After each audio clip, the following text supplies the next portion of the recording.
Praise the lord. ప్రభువైన యేసుక్రీస్తు నామములో మీ అందరికీ నా యొక్క వందనాలు. అందరూ బాగున్నారా? ప్రతిదినం దేవుని యొక్క వాగ్దానం మిమ్మల్ని ఎంతగానో బలపరుస్తుంది కదా. దేవుని యొక్క మాట మిమ్మల్ని ఎంతగానో ఆదరించి ధైర్యపరుస్తూ ప్రతి ఒక్క మార్గముల గుండా, ప్రతి ఒక్క శ్రమల గుండా మిమ్మల్ని ఏ కలవరం లేకుండా తీసుకెళ్తుందని విశ్వసిస్తున్నాను. మరి ఉదయకాల సమయంలో దేవుని యొక్క వాగ్దానాన్ని చదువుకుందాము. యోబు గ్రంథము 34వ అధ్యాయము 21వ వచనము.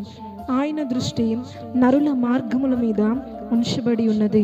ఆమేన్. చాలా చక్కటి వాగ్దానాన్ని దేవుడు మనకు అందించి ఉన్నాడు. దేవుని వాక్యము సెలవిస్తుంది ఏంటంటే, దేవుని యొక్క దృష్టి ఆ యొక్క నరుల మార్గముల మీద ఉంచబడి ఉన్నదని దేవుడు మనకు వాగ్దానం చేస్తున్నాడు. మనం ఏ మార్గంలో నడుస్తున్నామో, మనం నడుస్తున్న మార్గంలో ఎన్ని కష్టాలు, ఎన్ని బాధలు, మనల్ని ఆ యొక్క ఆశ్చర్యానికి గురి చేసే సందర్భాలు కూడా ఎన్ని ఎదురవుతున్నావో నీకంటే ముందు ఆయనకు తెలుసు. ఎందుకంటే ఆయన దృష్టి నీ మీద ఉంచబడి ఉన్నది. నీ ప్రయాణంలో నీకు ఎదురవుతున్న సమస్యల మీద ఉంచబడి ఉన్నది. కాబట్టి నీకు సమస్యలు, నిన్ను ఆశ్చర్యపరిచే సంఘటనలు, విషయాలు చెవులకు వినబడినా, నీ కళ్ళకు కనబడినా కానీ నాకెందుకు ఇలా జరిగింది అని నువ్వు ఎంత మాత్రమో ఆశ్చర్యపడకూడదు. ఎందుకంటే దేవుని దృష్టి నీ మార్గముల మీద ఉంది. నిన్నేం జరిగిందో ఆయనకు తెలుసు, ఈరోజు ఏం జరుగుతుందో ఆయనకు తెలుసు, రేపేం జరగబోతుందో కూడా ఆయనకు తెలుసు. అలాగూ తెలుసుకున్న దేవుడు అన్ని విషయాల్లో సహిస్తూ ఏది కూడా నీకు హాని చేయాలని నిర్ణయించలేదు. కానీ ప్రతిదీ దేవుని ప్రణాళిక కోసమే దేవుడు ఆయన నీ కోసం ఉంచబడి ఉన్నది.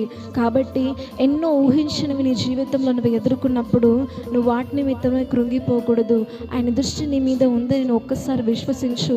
జరుగుతున్న ప్రతిదీ అన్ని మేలుకే అని, దేవుని చిత్తానుసారంగానే జరుగుతుందని ఒక్కసారి నీ మనస్సును నువ్వు ధైర్యం తెచ్చుకున్నావనుకో, ఖచ్చితంగా నువ్వు ముందుకు సాగగలుగుతావు.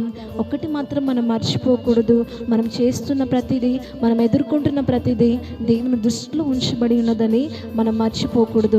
కనుక ప్రతిదీ దేవుని యొక్క దృష్టిలో ఉన్నదన్న విశ్వాసంతో, అన్నీ నాకంటే ముందు నా యేసుకు తెలుసు అన్న ఒక ధైర్యంతో ప్రతి కష్టాన్ని, ప్రతి బాధని, ప్రతి దినాన్ని, ప్రతి ఒక్క అంతు చిక్కని యొక్క ఆ యొక్క సందర్భాలను ఎదుర్కొనడానికి మనం ప్రయత్నిద్దాము. దేవుని సహాయాన్ని కోరుదాము. ఎంతమంది అయితే వారి విషయంలో అర్థం కాక, వారి లైఫ్ ఏంటో అర్థం కాక వారు ఒక థింకింగ్లో ఉన్నారో, వారందరికీ దేవుడు సహాయం చేసి వారితో తోడయుండి నడిపించి కాపాడును గాక.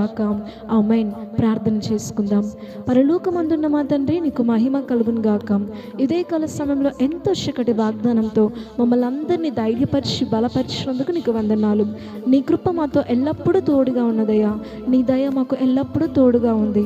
నీ శక్తి, నీ బలము, నీ ప్రసన్నత మాకు ఎల్లప్పుడూ తోడుగా ఉంచి, ఎంతమంది అయితే నమ్మినారో తండ్రి, నమ్మిన ప్రతి జీవితంలో ఈ వాగ్దానాన్ని నెరవేర్చమని మహిమ, ఘనత, ప్రభావమును చెల్లించుకుంటాం. ప్రభు యేసుక్రీస్తు నామంలో అడిగి వేడుకొంచున్నాము తండ్రి.